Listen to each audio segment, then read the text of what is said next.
अपन, देखो सिचुएशन ये दी हुई है बेटा, यहाँ पे एक प्रोजेक्टाइल को हम लोग हाइट से लॉन्च कर रहे हैं। यहाँ पे हाइट से लॉन्च करने का मतलब इस तरह से लॉन्च कर रहे हैं हाइट से, ये देखो ऐसा है ना। तो ये हमने प्रोजेक्टाइल को यहाँ पे हाइट से लॉन्च किया, ये ऐसे है ना, तो ये ऐसे जाके गिर रहा है। तो टाइम ऑफ फ्लाइट ये है। तो अभी जो टाइम ऑफ फ्लाइट के फार्मूले पढ़े थे आपने, वो सिर्फ इतने पोर्शन के लिए था, ये वाला ऐसा यहां तक के लिए, लेकिन ये सिचुएशन अलग हो गई। तो मैं इसलिए फार्मूले पे ज्यादा फोकस नहीं करता हूं कि अगर आप फार्मूले पे फोकस करोगे तो फिर आप कंफ्यूज होगे कि कहां पे क्या फार्मूला लगाएं। लेकिन फिजिक्स में ऐसा है ना, तीन ही इक्वेशन से क्वेश्चन सॉल्व होते हैं, लेकिन हर क्वेश्चन के लिए, हर पैटर्न के लिए फिर अलग अलग फार्मूले कितने याद रखोगे। हाँ, कुछ सिचुएशन के लिए तो याद रखना पड़ता है जो कॉमन होती हैं, जैसे oblique projectile motion from ground, वो कॉमन है, या हॉरिजॉन्टल प्रोजेक्टाइल मोशन, वो भी कॉमन है, उनके लिए आप फार्मूले याद रखो। बाकी को आप जो बेसिक अप्रोच होती है क्वेश्चन सॉल्व करने की, वहां से सॉल्व करो। ठीक है, जो बेसिक अप्रोच होती है क्वेश्चन सॉल्व करने की, वहां से सॉल्व करें तो ज्यादा आसान हो जाता है। ठीक है, तो इसको कैसे सॉल्व करेंगे, इस क्वेश्चन को सॉल्व करने के लिए सबसे पहले अपन ने ये ले लिया कि ये हो गया हॉरिजॉन्टल डायरेक्शन, मतलब एक्स एक्सिस ले लो, और ऐसे ये वाला कौन सा एक्सिस ले लो बेटा इधर पे, ये हमने ले लिया वाई एक्सिस, बराबर है। तो अब वेलोसिटी के दो कंपोनेंट आ गए यहाँ पे, एक कंपोनेंट हो गया यू एक्स और एक कंपोनेंट कौन सा हो जाएगा यू वाई, बराबर है। और ऐसे यहाँ पे ए वाई ये हो जाएगा जी वर्टिकली डाउनवर्ड, हॉरिजॉन्टल डायरेक्शन में कोई एक्सीलरेशन नहीं है। ठीक है, तो बाकी के कैलकुलेशन हम लोग देखते हैं, न्यूमेरिकल डेटा है ना, देखते हैं बाकी का कैलकुलेशन, टाइम ऑफ फ्लाइट वगैरह। तो सॉल्यूशन में सबसे पहले ux निकाल लो, ux is equal to u cos theta, u की वैल्यू है 25 एंड cos 37, 25 इंटू cos 37 कितना होता है बोलो जरा, cos 37 कितना होता है, कितना बेटा 4/5 है ना, तो इट इज 4/5, 5 5 जा 20, मतलब ये आ गया कितना मीटर, 5 4 जा 20, ओहो यहाँ पे कितना डिग्री, 53 डिग्री है, सॉरी, तो इट इज 53 डिग्री, मतलब कितना होता है ये 3/5, 5 कितना आ गया ये 15 आ गया, एंड u बाई की वैल्यू कितनी आएगी यहाँ पे, u sin थीटा, और फिर इट इज u sin 53, तो सॉल्व करने पे ये हो गया 25 sin 53 होता है 4/5, तो ये वैल्यू कितनी आ गई यहाँ पे 20 मीटर आ गई। तो ux और uy आपने निकाल लिया। अब हमें क्या निकालना है, ये t इक्वल्स टू 0 पे यहां से लॉन्च किया, ये वाली वैल्यू 0 0, ऊपर का डायरेक्शन पॉजिटिव, तो बेटा ये वाला कोऑर्डिनेट कितना आएगा, ये कोऑर्डिनेट रहेगा 0, -25, प्लस नहीं माइनस में, क्योंकि ऊपर का डायरेक्शन पॉजिटिव लिए, ऐसे ये वाला कोऑर्डिनेट हो जाएगा r, -25 अब यहाँ पे, ठीक है, r, -25। तो ध्यान देना कोऑर्डिनेट पे, ध्यान देना कैसे लिए हमने, क्योंकि यहाँ पे ऊपर भी वेलोसिटी है यहाँ से, है ना, तो ऊपर का डायरेक्शन यहाँ पे पॉजिटिव, तो नीचे का नेगेटिव, तो ये वाला कोऑर्डिनेट कितना होगा 0, -25, और ये कोऑर्डिनेट कितना होगा r, -25। समझ गए, समझ गया बेटा, अरे बोलो जल्दी से, yes. समझ गए कि नहीं, ओके। तो अब इसको सॉल्व करते हैं हम लोग आगे, इसको सॉल्व करते हैं। देखो अभी आगे का सॉल्यूशन, सबसे पहले क्या निकाल लेते हैं, टाइम ऑफ फ्लाइट, सबसे पहले हम लोग निकाल लेते हैं time of flight, time of flight, time of flight capital T.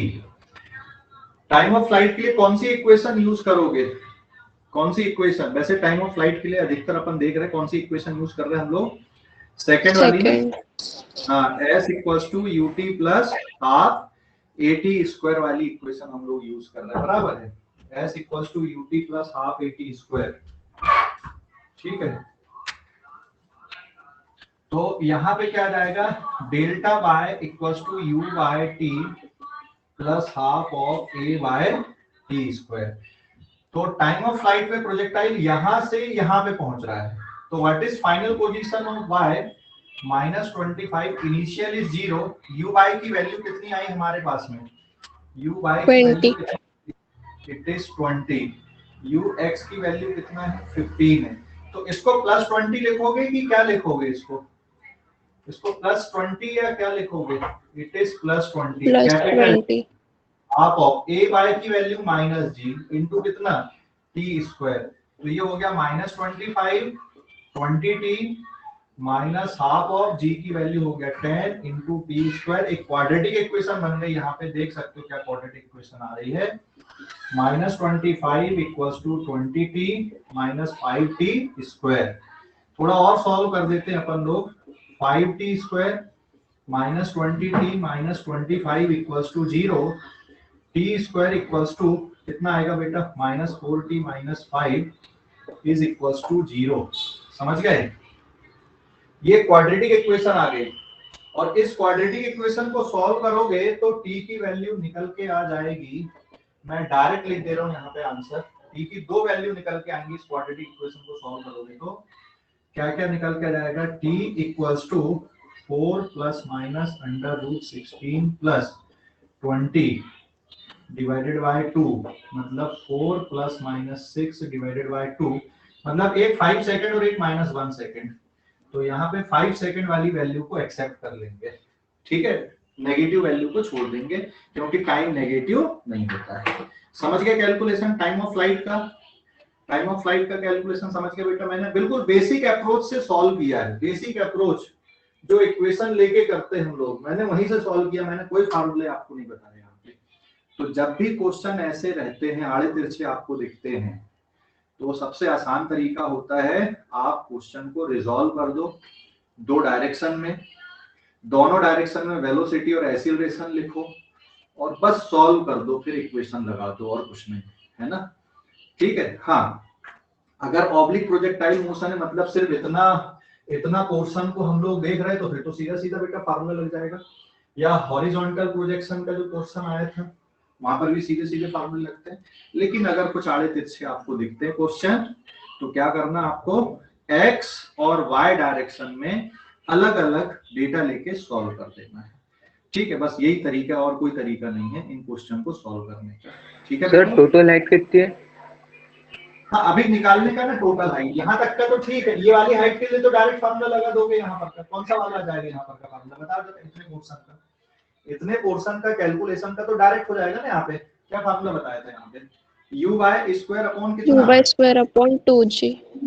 बस यहाँ पे तुम वो वैल्यू पुट कर दो, ये निकल गया, और यहाँ से यहाँ तक जो वैल्यू ये वाली आएगी उसमें 25 ऐड कर दिए, टोटल हाइट निकल गई, है ना, ग्राउंड से टाइम ऑफ फ्लाइट निकल ही गया है। अब ऐसी रेंज भी अपन निकाल सकते हैं, ठीक है, तो इतना नोट करो फिर आगे का बताता हूँ, इतना नोट करो आप लोग,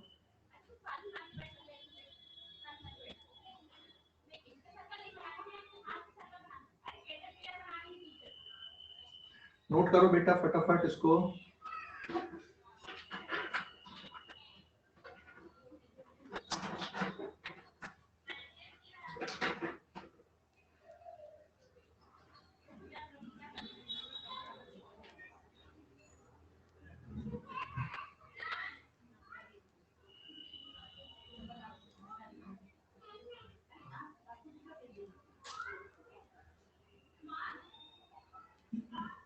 सर 45 मीटर आ रही है हाइट टोटल ये वाली हाइट हाँ कितनी सर आई, ये वाली कितनी आई, 20। Okay very good very good, इसको नोट कर लो पहले आप लोग, फटाफट नोट कर लो। और भाई आप लोग थोड़ा जल्दी ज्वाइन हुआ करो यार, लेट ज्वाइन होते हो, है ना, ये देखो अभी अभी भी ज्वाइन होने सर के क्वेश्चन एक और एक्सप्लेन करना।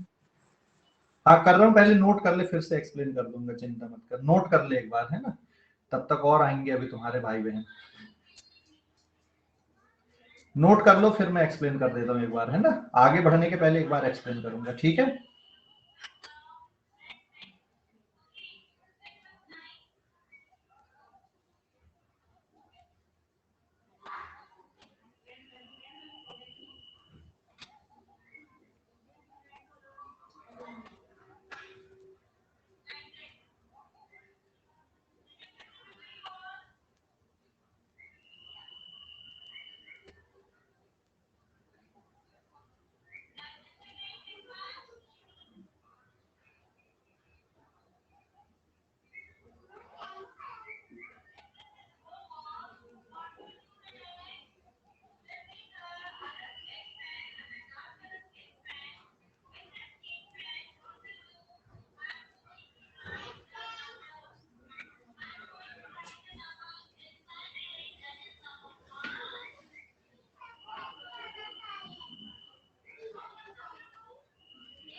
हो गया नोट करके?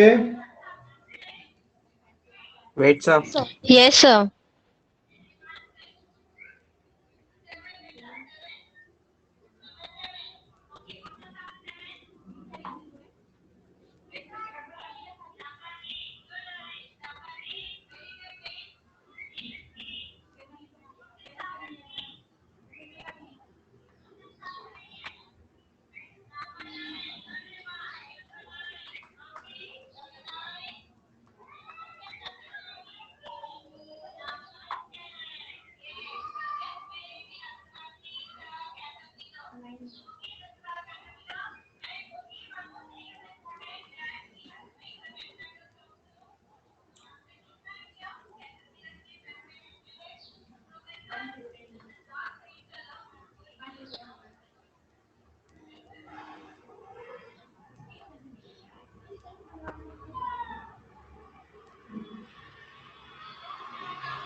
हो गया बेटा? 2 minutes सर हो गया। ठीक है। अच्छा, मानसी चौधरी आ गई क्या? मानसी, हेलो मानसी चौधरी, मानसी चौधरी क्लास में आ गए बेटा आप?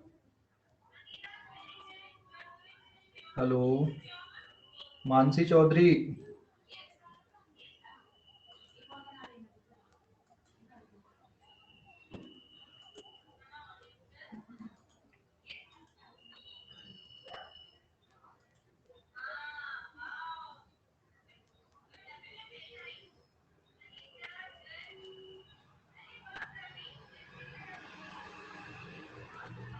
ऐसा डन? चालू करें? Yes, sir. ओके चलो ठीक है। दोबारा देखो, सिचुएशन ऐसी है यहाँ पे कि जैसे कोई बॉल है और एक बिल्डिंग है, कितने मीटर हाइट की? 25 मीटर हाइट की। यहां से बेटा बॉल को हमने ऐसा फेंका यहाँ पे, तो ये बॉल ऐसी जाके ऐसी जा रही है। तो यहाँ पे जो एंगल हमने बनाया वो 53 डिग्री का है, ये गिवन एंगल है। और बॉल की इनिशियल स्पीड कितनी यहाँ पे? 25 मीटर है। बिल्डिंग की हाइट कितनी है? 25 मीटर, और वेलोसिटी भी 25 है। तो ये बॉल ऐसे आके यहाँ पे गिरेगी।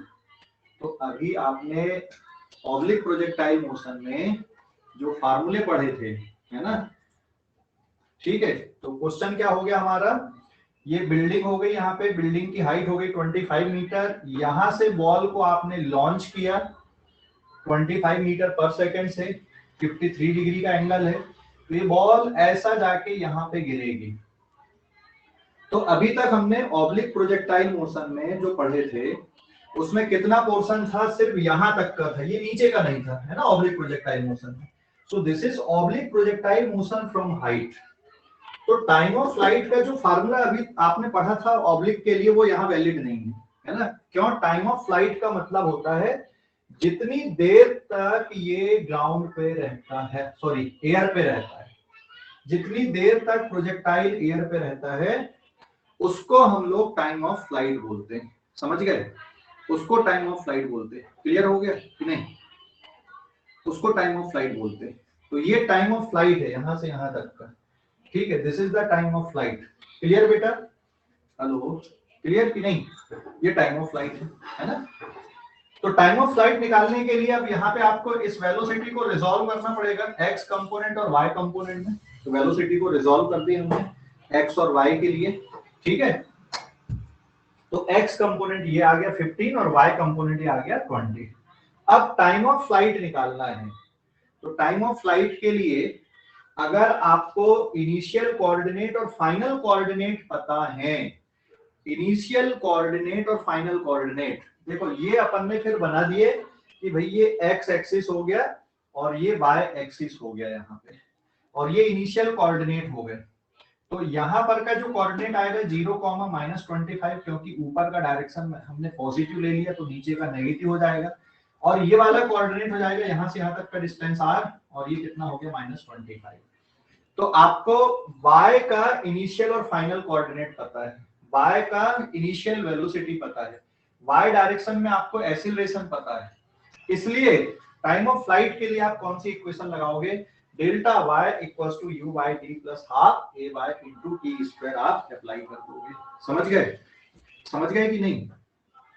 हेलो, समझ गया बेटा? Yes. तो अब ये कैसे हो जाएगा, यहाँ पे देख सकते हो delta y equals to u by t plus half a by t square, यहाँ पे कितना हो गया -25 इंटू 0 सॉरी -0, क्योंकि फाइनल पोजीशन यहाँ पर की -25, इनिशियल पोजीशन ये 0, u बाय की वैल्यू +20 और स्मॉल t की जगह आ जाएगा capital T plus half of minus G T square. Value put किया मैंने, है ना, सिर्फ और इसको सिंप्लीफाई कर दिया, वैल्यू पुट करके सिंप्लीफाई कर दिया। तो यहाँ पे आप लोगों ने समझ के लिखा है कि नहीं ये? तो t की वैल्यू कितनी आ गई यहाँ पे क्वाड्रेटिक इक्वेशन को सॉल्व करने पे? t की वैल्यू आई हमारे पास में 5 सेकंड। समझ गए ना? t की वैल्यू कितनी आ गई? 5 सेकंड आ गई। क्लियर हो गया इतना? क्लियर हो गया बेटा? हेलो, क्लियर हो गया? Yes, sir. तो अब हमें अब क्या निकालना है? यहाँ पे रेंज निकालना है। तो रेंज के लिए कौन सी इक्वेशन लिखोगे अभी? रेंज के लिए सेकंड वाली, लेकिन कौन से डायरेक्शन के लिए लिखोगे? कौन से डायरेक्शन के लिए लिखोगे? टाइम ऑफ फ्लाइट आ गया हमारे पास में, डेल्टा x। हाँ, ux is 15, uy is 20, ay is -g या फिर -10 मीटर पर सेकंड स्क्वायर। ax की वैल्यू किसके बराबर है? 0। सॉल्व करने पे टाइम ऑफ फ्लाइट आ गया 5 सेकंड। ठीक है, time of flight is 5 second. ठीक है, क्लियर हो गया बेटा अभी?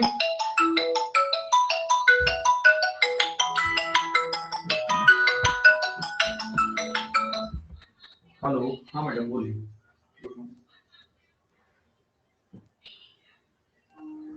अप्रूवल पेंडिंग आ रहा है, 1 मिनट। अभी भेजा ना उसने अप्रूवल तो, 1 मिनट में देख रहा हूँ।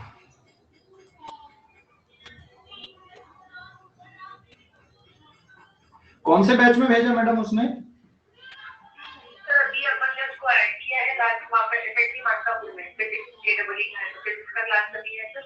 हाँ, फिजिक्स का क्लास है, लेकिन इसमें तो अप्रूवल दिखा नहीं रहा किसी बच्चे का, किसी का भी पेंडिंग नहीं।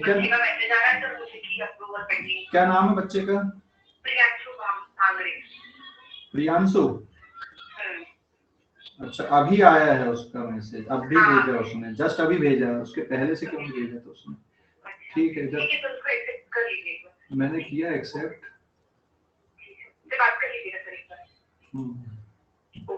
Okay madam, okay.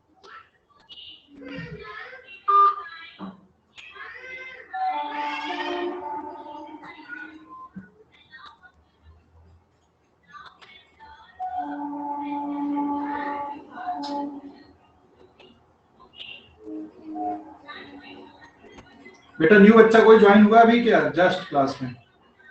हाँ सर। क्या नाम बेटा तुम्हारा? हेलो, क्या नाम है? हेलो, क्या नाम है तुम्हारा? रिस्पॉन्ड तो करो, नाम तो बता दो।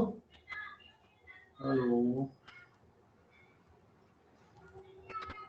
प्रियांशु। प्रियांशु ज्वाइन हो गए क्या तुम? प्रियांशु, प्रियांशु ज्वाइन हो गए क्या तुम? प्रियांशु, हेलो, अरे जल्दी रिस्पॉन्ड करो यार। प्रियांशु, सुन पा रहे हो? प्रियांशु। सर प्रियांशु ने नहीं बोला, मैंने बोला। क्या?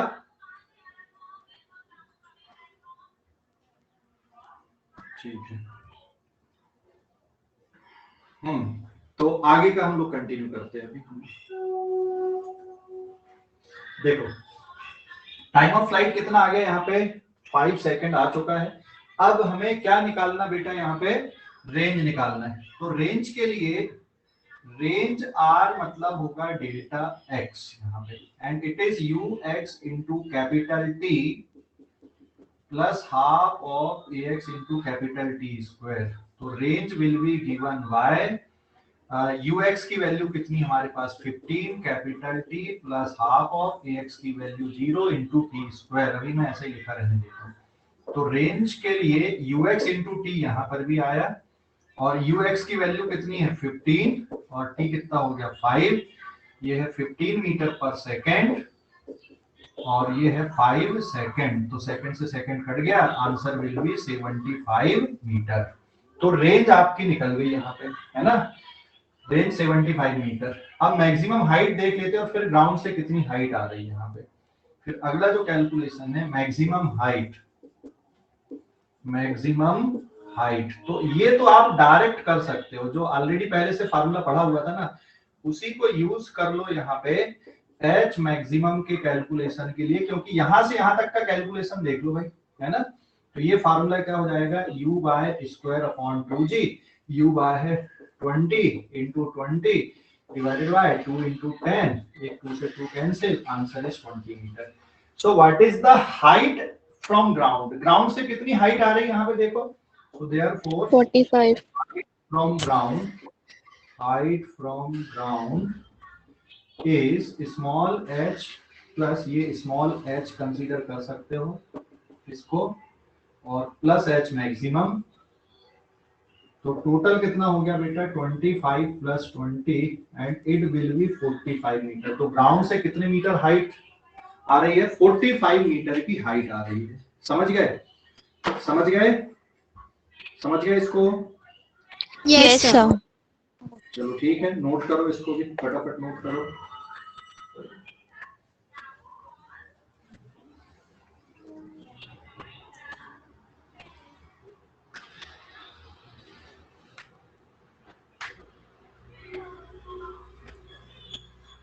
प्रियांशु क्लास में हो क्या? प्रियांशु, हेलो प्रियांशु,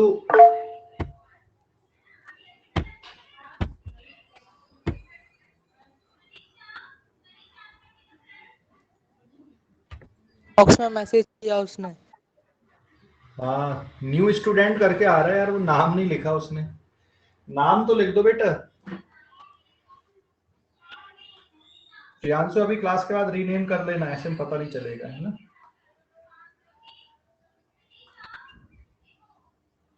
क्लास के बाद रुकना और तुम थोड़ा सा गाइड कर दूंगा मैं, कल आए नहीं थे तुम, क्लास के बाद रुकना। हाँ प्रियांशु, जो भी न्यू बच्चे, एक दो न्यू बच्चे हैं इसमें, वो क्लास के बाद रुकना, थोड़ा गाइड कर दूंगा।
भावेश हो गया लिखकर? भावेश, हाँ सर।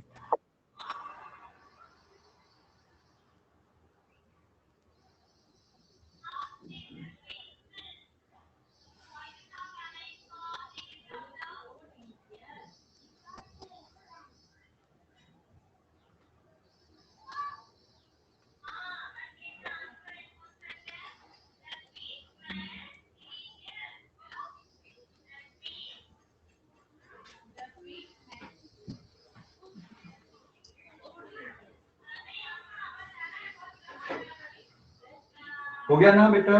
ये पेज नंबर 2 था, sorry. Yes sir. Page number 2 है ये। हो गया नोट? नोट हो गया सभी का? Yes, sir. ठीक है। नेक्स्ट आते हैं अभी वेलोसिटी का कैलकुलेशन, है ना, कि कितनी वेलोसिटी से ये और कितनी स्पीड से ग्राउंड को हिट कर रहा है, कितनी वेलोसिटी से ये ग्राउंड को हिट कर रहा है। ठीक है,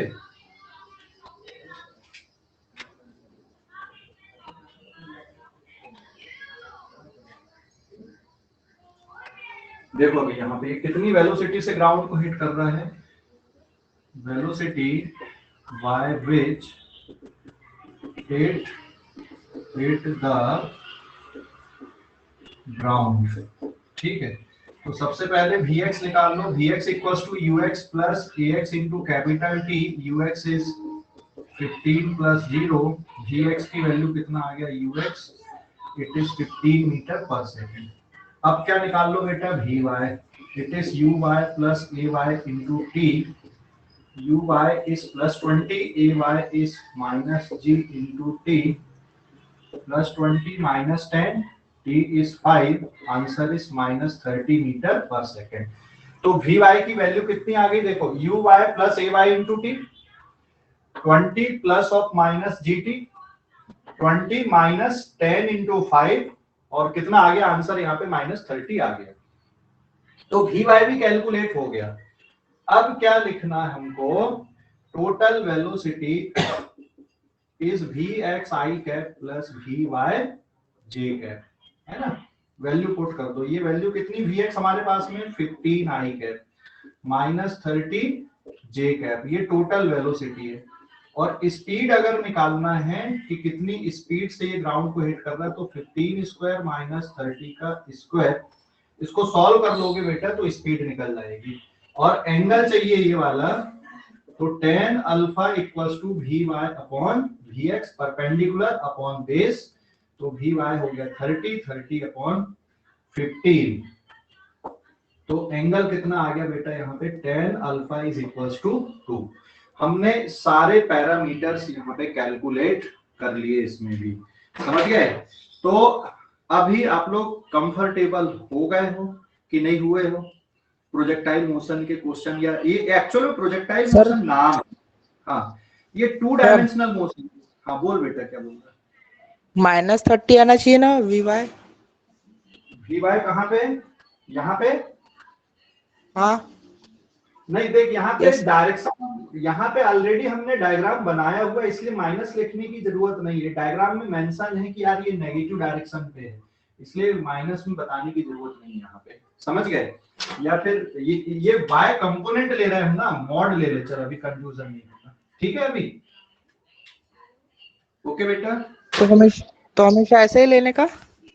हाँ उसको ऐसे लेना, क्योंकि डायग्राम में बना के बता चुके ना अपन ने कि कितने का एंगल बनता है। अगर डायग्राम नहीं बनाते तो फिर अपन फिर वैसी वैल्यू लेते हैं यहाँ पे, ठीक है, समझ गया। ओके क्लियर हो गया अभी, कोई डाउट। तो देखो यहाँ पे पूरा चैप्टर 3 इक्वेशन पे चल रहा है हमारा। कौन कौन सी 3 equation, v equals to u plus a t, s equals to ut plus half a t square, और v square equals to u square plus 2as, है ना। उसके अलावा कोई और इक्वेशन नहीं लग रही है। हाँ, x डायरेक्शन के लिए अलग कैलकुलेशन चल रहा है, y डायरेक्शन के लिए अलग चल रहा है। कहीं पे दोनों डायरेक्शन की बात कर रहे हैं तो दोनों को मिला देते हैं फिर अपन, ठीक है। चलो नोट करो इसको भी।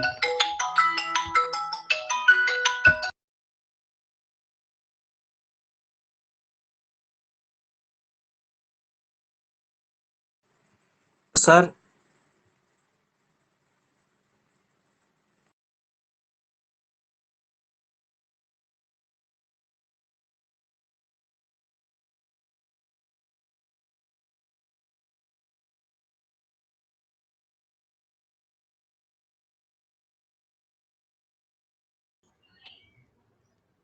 बोलो, कुछ बोल रहे थे question. Sir time of light के लिए अपन ने वो टाइम ऑफ लाइट के लिए अपन ने वो कौन सा फॉर्मूला, और ऑब्लिक प्रोजेक्टाइल का फॉर्मूला क्यों नहीं यूज किया। नहीं यहाँ पे टाइम ऑफ फ्लाइट का ऑब्लिक वाला नहीं लगेगा। एक बार एक काम कर ले, इसको लिख ले, फिर मैं टाइम ऑफ फ्लाइट को एक बार और डिस्कस करता हूँ, ठीक है। एक बार लिख लो, दोबारा मैं डिस्कस करता हूँ उसको, टाइम ऑफ फ्लाइट को, ठीक है बेटा। हाँ ओके ओके, एक बार लिख लो इसको, फिर से मैं दोबारा डिस्कस करूंगा।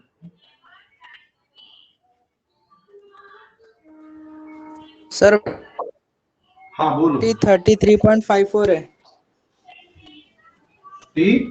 सर। 33.54 ये ठीक है, 33.54 metre per second. Okay good. Page number 3 है ना ये, कि 4 पे आ गए।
हो गया नोट करके? Yes sir. Yes, sir. Okay. एक मिनट सर। हाँ हाँ रुका हुआ भाई, रुका हुआ।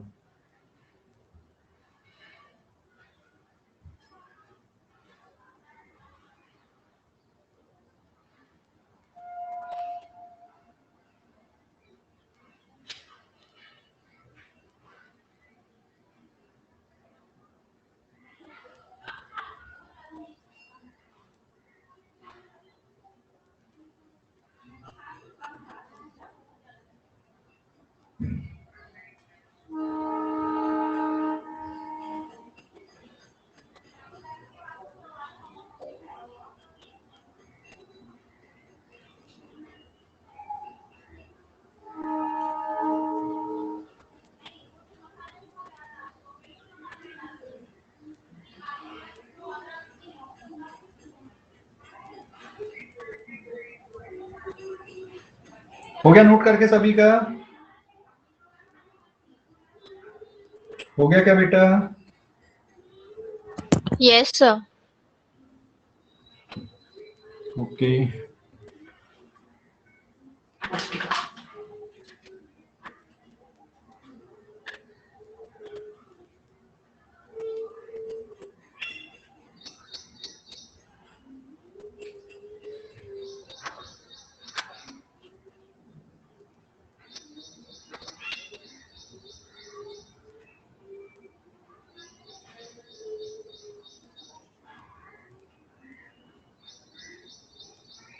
हो गया सर? ठीक है। देखो टाइम ऑफ फ्लाइट को दोबारा देखो कि कैसे आया था। इसमें मैं अब तुम लोगों के थ्रू चलता हूं, है ना? ये डाउट है मतलब एक प्रकार से कि टाइम ऑफ फ्लाइट का कैलकुलेशन कैसे किए। अब तुम्हारे अकॉर्डिंग चलते हैं हम लोग। अब तुम मुझे बताओ कि क्या तुम सोच रहे थे टाइम ऑफ फ्लाइट के कैलकुलेशन के लिए। टाइम ऑफ फ्लाइट मतलब होता है यहां से यहां तक का टाइम इंटरवल। तो तुमने क्या सोचा था कि सर ये फार्मूला क्यों नहीं लगा? ऐसा तो नहीं सोचा कि 2u/g, इज इट क्लियर? ऐसा तो नहीं सोचा? या फिर 2 into u sin theta upon g, ऐसा तो नहीं सोचा कि ये वाला क्यों नहीं लगा? हेलो, ये फार्मूला कहां तक की टाइम ऑफ फ्लाइट के लिए रहता है? यहां से यहां तक अगर आप कैलकुलेट करते सिर्फ यहां से यहां तक का तो ये वैलिड रहता, लेकिन ये यहां से यहां तक का है पूरा, इसलिए ऐसा नहीं कर सकते, है ना? इसलिए मैं आप लोगों को क्या बोल रहा हूं बेटा कि ये जो पूरा डिस्कशन था मेरा ऑब्लिक का और हॉरिजॉन्टल का, कि आप उसको 5-6 बार लिख लिख के प्रैक्टिस करो, समझ के लिखो। उससे क्या होगा, आपको फार्मूले कैसे आ रहे हैं उसकी अप्रोच आपको पता चलेगी। और फिर अगर ऐसा करोगे तो फिजिक्स में तो हर क्वेश्चन में नया फार्मूला बनेगा। फिर तो हम बहुत ज्यादा फार्मूले पे हम लोग डिपेंड नहीं रहते फिजिक्स पे, हम लोग बेस पे डिपेंड रहते। बेस मतलब जो पिक पॉइंट है। और ये पूरा जो चैप्टर है ना, ये 3 इक्वेशन पे ही चल रहा पूरा की पूरा, बहुत मुश्किल नहीं है ऐसा। सिर्फ 3 इक्वेशन है हमारे पास, v equals to u plus 80, s equals to ut plus half 80 square और v square equals to u square plus 2as। लेकिन x डायरेक्शन के लिए अलग और y डायरेक्शन के लिए अलग, बस इसी पे चल रहा है पूरा। मतलब आपको फार्मूले याद करने की जरूरत नहीं है। आपको अगर ये कॉन्सेप्ट याद है इसकी कि कैसे सर ने बताया है, कैसे अप्रोच लिए है, तो आप पूरा क्वेश्चन निकाल डालोगे, ठीक है? लेकिन कुछ जगह पे फार्मूला ध्यान रखना है, ध्यान रखना और रटना में अलग होता है। आपने रट लिए फार्मूले कि हम यही लगाएंगे, क्वेश्चन नहीं बनेगा फिर आपसे। आपको ये पता है कि फार्मूला कैसे आया, अप्रोच कैसी है, तो आप क्वेश्चन बना पाओगे। अब यहाँ पे देखो, क्योंकि ये हमें नहीं पता है पहले, टाइम ऑफ फ्लाइट के लिए हमें ये नहीं पता। टाइम ऑफ फ्लाइट निकालने के लिए अगर मैं लिखता हूं v equals to vx equals to ux plus ax into t, बराबर है, तो इसमें ये पता है, ये जीरो होने के कारण vx इक्वल्स टू ux हो गया। आप टाइम ऑफ फ्लाइट कैलकुलेट नहीं कर सकते? अब यहाँ पे कर सकते हो क्या? कर सकते हो कि time of flight calculate vx equals to ux plus ax into t, आप टाइम ऑफ फ्लाइट कैलकुलेट नहीं कर सकते, बराबर है? समझ गए कि नहीं? टाइम ऑफ फ्लाइट अब आप कैलकुलेट नहीं कर सकते, ठीक है? क्यों? टी वाला टर्म तो कैंसिल आउट हो गया, अभी वी वाई के लिए देख लो, v y equal to u y plus a y t, लेकिन वी वाई की वैल्यू आपको नहीं पता, यू वाई आपको पता है माइनस जी इंटू टी। यहाँ पे ये एक अननोन हो गया और ये एक अननोन हो गया, दो अननोन हो गए। आप इसको भी यूज नहीं कर सकते क्योंकि आपको पहले से ये नहीं पता कि ये कंपोनेंट कितना आएगा जब शुरुआत करते क्वेश्चन की। ये भी नहीं यूज कर सकते, ये भी यूज नहीं कर सकते। अब डेल्टा एक्स से शुरू करते, u x t plus half of a x into T square, delta x मतलब हो गया r equal to u x t plus 0। तो यहाँ पे ये वाला भी अननोन है और ये भी अननोन है, नहीं होगा, इससे भी यूज नहीं होगा। तो अब आपके पास में एक इक्वेशन बचती है यहाँ पे एक और, कौन सी वाली? तो ये सोचना पड़ता है, ध्यान रखना, ये सोचना पड़ता है। तो delta y equals to u by t plus half of a by t square. देखो अभी तो ये वैल्यू किसके बराबर? Final position minus initial, u by t plus half of a by t square. Value put करते हैं, जब t की वैल्यू है तो फाइनल पोजीशन कितनी आ रही है यहाँ पे? -25। -25 क्यों लिखे? क्योंकि जहां से प्रोजेक्टाइल को लॉन्च किया है ये एक्स एक्सिस और ये वाई एक्सिस है, तो ये ओरिजिन हो गया इसका, और इसके कारण ये वाला कोऑर्डिनेट कितना आएगा यहाँ पे? 0, -25 और y कोऑर्डिनेट 25 है, तो -25 यहाँ पर का y 0 है, लेकिन ये वाला कितना है? -25 यहाँ। समझ गए? तो इट इज -25, इनिशियल कितना हो गया? 0, यू वाई कितना हो गया? +20t plus half of a y कितना? -g इंटू टी स्क्वायर, या -25 equals to 20t minus half of 10 into कितना? g की वैल्यू 10 पुट कर दिए, ये क्वाड्रेटिक इक्वेशन बनी। तो अभी समझ में आया कि यही क्यों यूज किए अपन ने? हेलो, समझ गए कि नहीं बेटा? बोलो जल्दी से, समझ गए? हाँ सर, क्लियर हो गया बिल्कुल कि यही इक्वेशन क्यों यूज किया गया है ना? Got it? आगे बढ़े अपन, अब आगे बढ़े अगले question. Yes sir. Yes sir. Okay sir, हाँ बोलो। सर अगर ऐसा क्वेश्चन पेपर में आएगा तो इसका रिटर्न में क्वेश्चन कैसे रहेगा? कैसा रहेगा रिटर्न में? मतलब वर्डिंग में। अच्छा, वर्डिंग में क्वेश्चन कैसे? ओके, वर्डिंग में अगर, चलो मैं बाकी सब चीजें मिटा देता हूँ, सिर्फ इतना तो तुम लोग खुद उसको सोचो कि वर्डिंग क्या बननी चाहिए यहाँ पे, क्वेश्चन की वर्डिंग। अभी एक और कमी जो है तुम लोगों के अंदर, तुम लोग ना टेक्स्ट बुक की रीडिंग नहीं करते हो, कम करते हो। और मैंने बोला कि बेटा एनसीईआरटी की रीडिंग जरूर करो।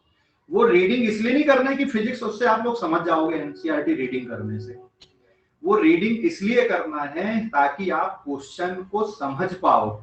आपकी वोकैबुलरी जितनी ज्यादा होगी, आप क्वेश्चन को एनालाइज कर पाओगे, समझ पाओगे, और क्वेश्चन का डायग्राम जरूर बना पाओगे। तो एक और ये कमी होती है।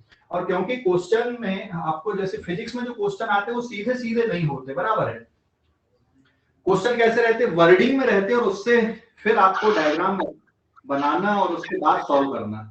अगर मैं क्वेश्चन तुमको एक्सप्लेन करके दे दूं ना, या डायग्राम बना बनाया क्वेश्चन मिल गया, आप निकाल ले जाओगे यार क्वेश्चन को, लेकिन क्वेश्चन को पढ़ना और डायग्राम इमेजिन करना है ना, ये बहुत इंपॉर्टेंट बात है। और ये तभी आएगी जब आप वोकैबुलरी आपकी स्ट्रांग रहेगी। वोकैबुलरी का मेरा मतलब है कि आप रीडिंग, आपकी जितनी अच्छी रीडिंग हैबिट है, इसलिए रीडिंग हैबिट बहुत जरूरी फिजिक्स के लिए। आप टेक्स्ट बुक की रीडिंग करो, उस चैप्टर की रीडिंग करो, 4 से 5 बार कर डालो भाई, नहीं समझ में आएगा कोई इशू नहीं, वो तो अपन यहाँ पे पढ़े रहे समझने के लिए, लेकिन उससे आप चीजों को इमेजिन करना चालू कर दोगे। और उसमें जो एक्सरसाइज दी हुई है ना, चाहे वो आपकी मॉड्यूल की हो, या फिर आप एससी वर्मा की बात कर लो, या फिर एनसीईआरटी की, तो आपको क्वेश्चन भली ना बने इनिशियल स्टेजेस पे, लेकिन आपको क्वेश्चन को पढ़ना और उसका डायग्राम फ्रेम करना आना चालू हो जाना चाहिए अभी, है ना? बहुत इंपॉर्टेंट है। कम से कम 30-40% क्वेश्चन ऐसे जरूर मिलेंगे जिसमें आपको ये अप्रोच की जरूरत पड़ेगी।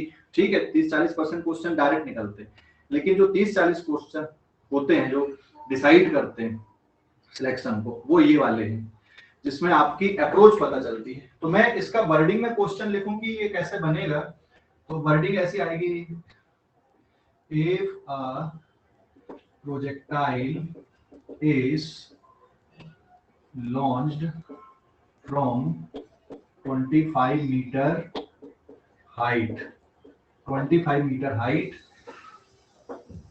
making an angle of 53 degree from horizontal. ये बस इतना हो गया, अभी समझ ले. And use g equals to 10 meter per second square. Neglect air resistance को नेग्लेक्ट करना है, ठीक है. देन फाइंड, सिंबल अपनी यूजुअल मीनिंग पे है ना. Range, time of flight etcetera calculate करना है.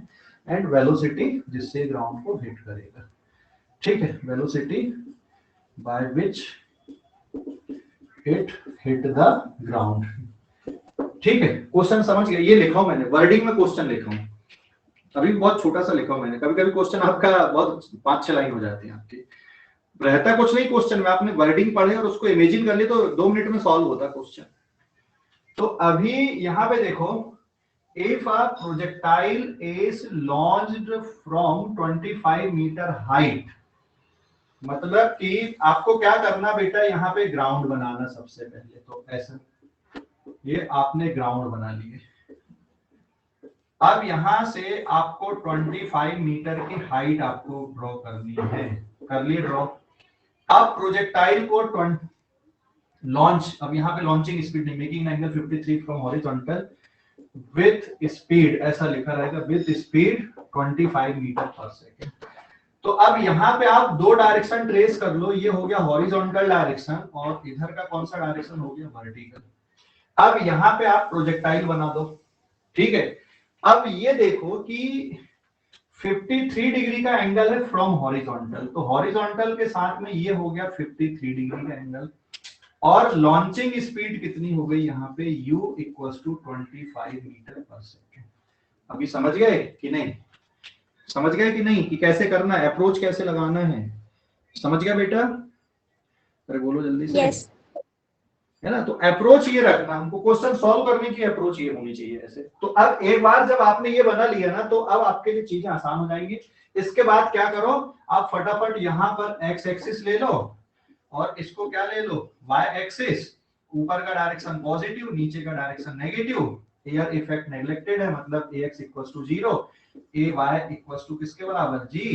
यहाँ पे कंपोनेंट में डिवाइड कर दो, ये प्रोजेक्टाइल ऐसे जाके गिरेगा. कैलकुलेशन चालू कर दो. अभी समझ गए क्वेश्चन की अप्रोच कैसे रखनी, solving, question solving approach, yes. Question solving, है ना. तो जब तक आपको क्वेश्चन, हाँ बोल बेटा, बोलना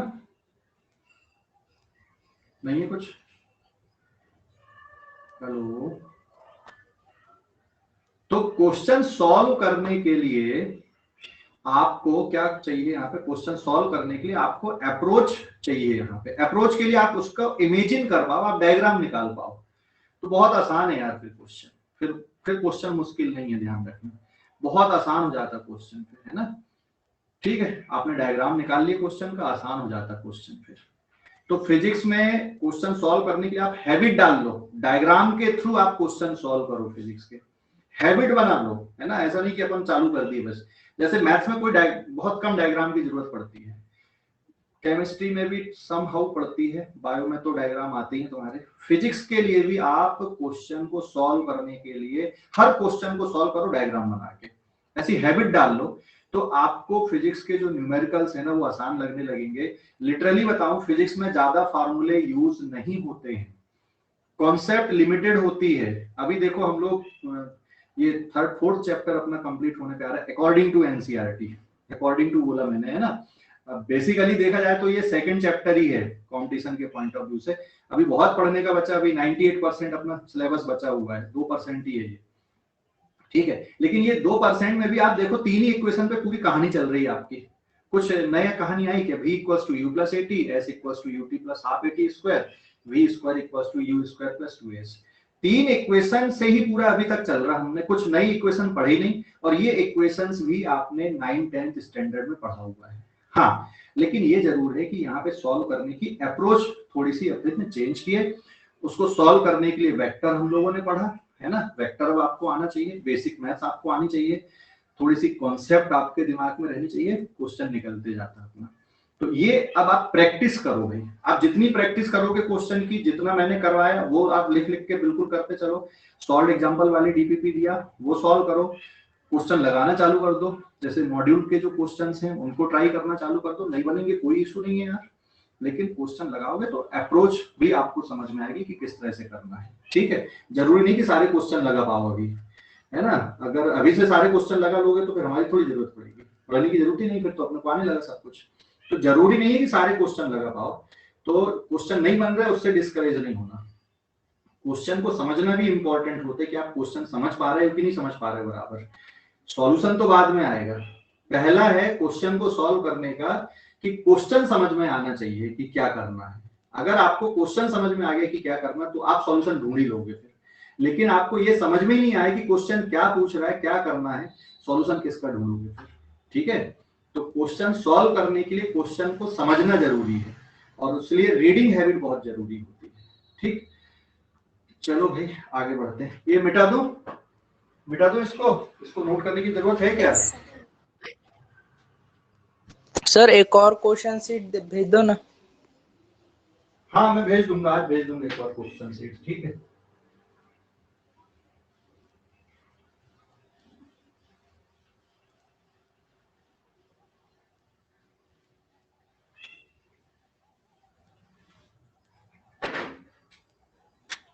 पेज नंबर कौन सा आएगा अभी अपना? ये page number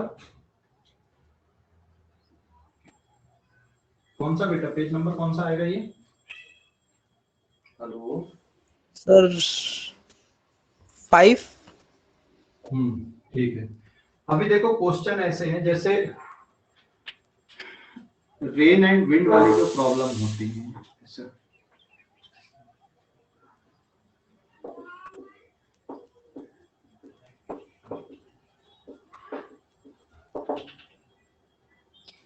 rain and wind problem.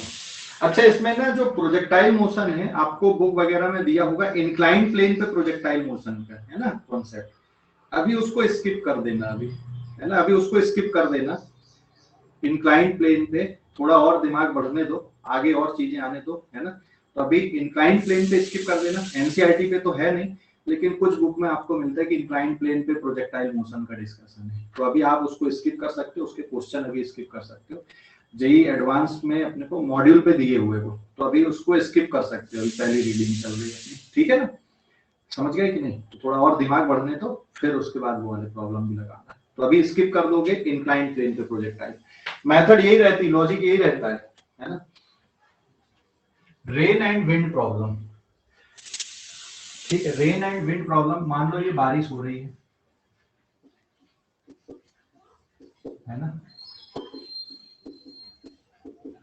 और अभी हवा नहीं चल रही है, ये बारिश ऐसी हो रही है, आप यहाँ पे खड़े हो, छाता कैसे रखोगे? यहाँ पे भीगने से बचने के लिए छाता कैसे रखोगे? बिल्कुल वर्टिकल रखोगे ना? हाँ सर, यस सर।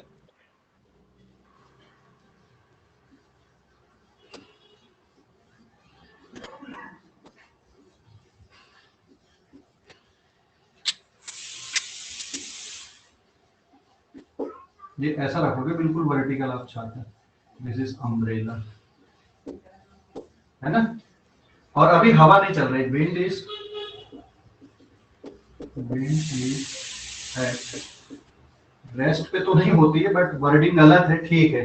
हवा नहीं चल रही अभी, तो पानी बिल्कुल सीधे सीधा गिरेगा, हमको छाता ऐसा रखना पड़ेगा भीगने से बचने के लिए। अगर मान लो बेटा हवा चलने लगे यहाँ पर, if wind is blowing from west to east, अगर विंड वेस्ट से ईस्ट की तरफ चलने लगे, ठीक है, तो जो रेन अपीयर होगी, इसको वो कैसी अपीयर होगी बताओ जरा।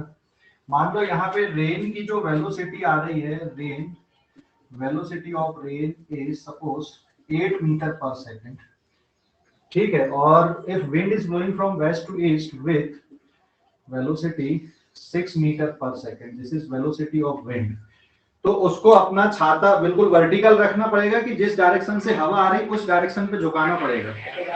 सर उस डायरेक्शन से हवा आ रही है हाँ, जिस डायरेक्शन से हवा आ रही है उस डायरेक्शन पे छाता झुकाना पड़ेगा, बराबर है। तो इसके लिए क्या कर दो, आप डायरेक्शन बना लो। ये हो गया ईस्ट, ये हो गया वेस्ट, है ना, और ये हो गया वर्टिकल डायरेक्शन, वर्टिकल, ये वर्टिकल अप और ये वर्टिकल डाउन। इसको नॉर्थ साउथ मत लेना। अब जो लाइन है, जैसे जो रेन होती वो हमेशा वर्टिकल होती ना, ठीक है। अभी देखो हॉरिजॉन्टल, ये भी हॉरिजॉन्टल है, ये भी हॉरिजॉन्टल है, ये भी हॉरिजॉन्टल, ये सब हॉरिजॉन्टल डायरेक्शन है बेटा, है ना, समझ गए कि नहीं, ये सभी हॉरिजॉन्टल डायरेक्शन है। तो अगर अब यहाँ पे हवा चल रही है वेस्ट से ईस्ट की तरफ, तो जो रेन है वो भी ऐसी कुछ आने लगेगी, आएगी ना, ऐसी कुछ आएगी रेन, हाँ या ना, अरे ऐसी बन जाएगी ना, एंगल बन जाएगी। हाँ सर। तो अब छाता को कैसा होल्ड करना पड़ेगा, अगर भीगने से बचना है तो छाता को ऐसा होल्ड करना पड़ेगा।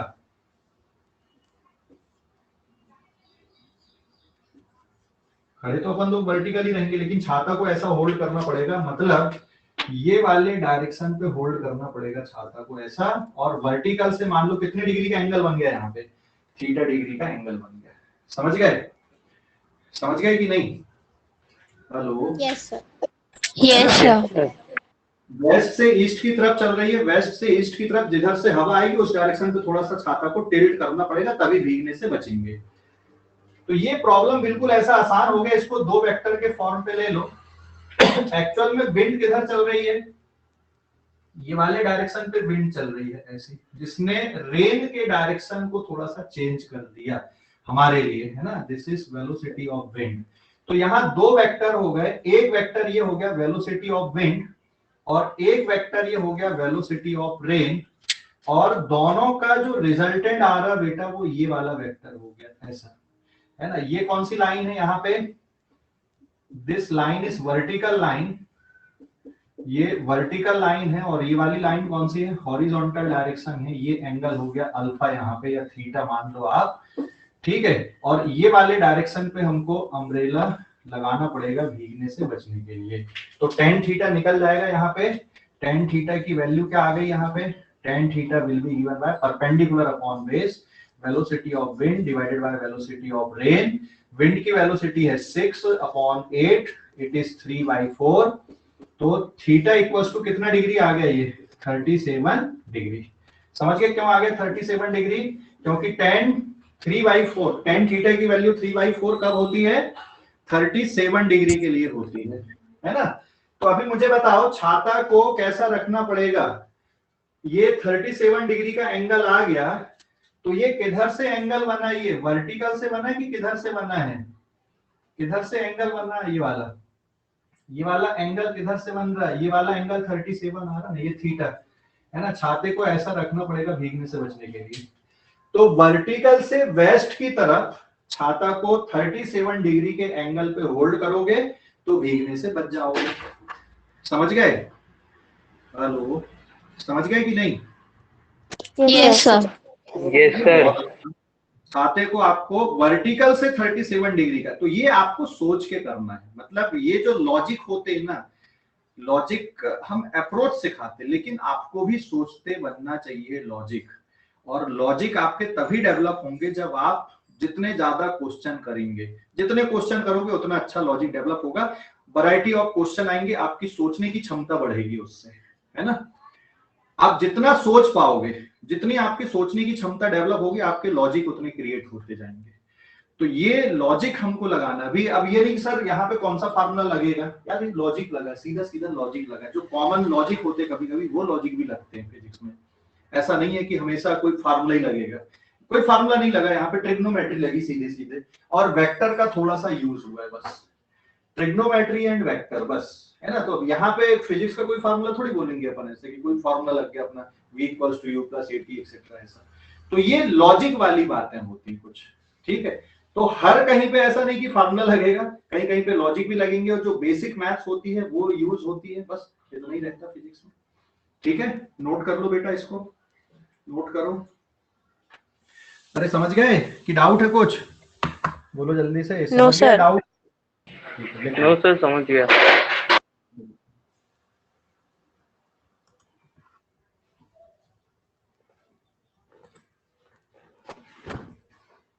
अभी इसमें रिलेटिव मोशन की कॉन्सेप्ट नहीं है, रिलेटिव मोशन थोड़ा अलग पढ़ेंगे अपन इस पे। अभी ये नॉर्मल प्रॉब्लम है, ये है ना।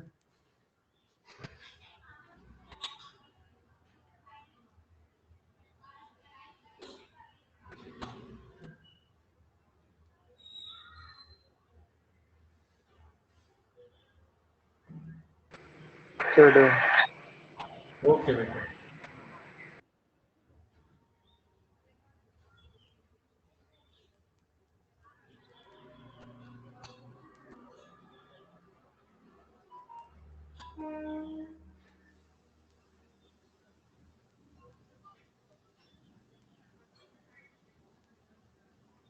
हो गया ना?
लिखकर हो जाएगा तो लीव कर देना, आज इतना ही पढ़ेंगे अपन लोग, ठीक है?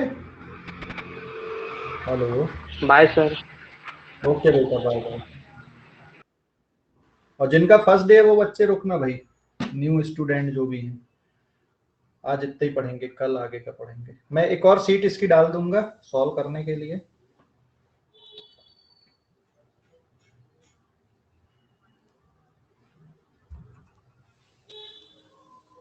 Bye, sir. ओके बेटा, bye bye. Bye, sir. Bye.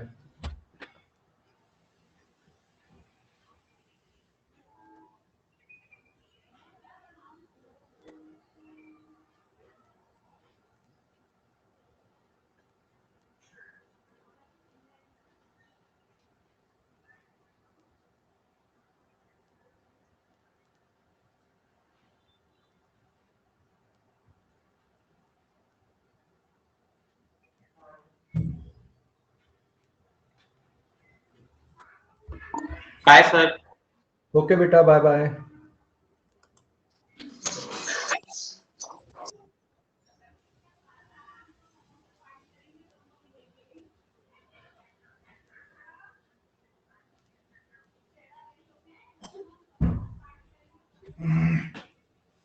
हो गया ना? नोट करके हो गया? क्योंकि मैं यहां से विंडो चेंज कर रहा हूं बेटा अभी।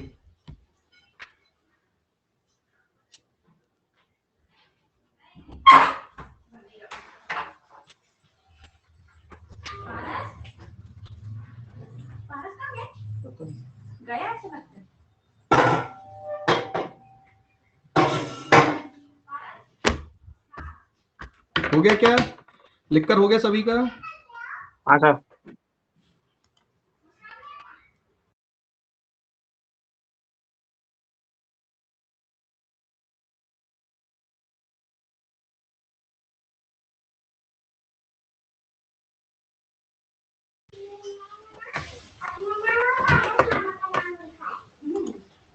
हेलो।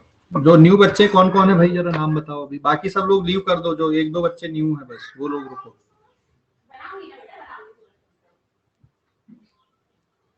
प्रियांशु, प्रियांशु तुम ही हो क्या बेटा?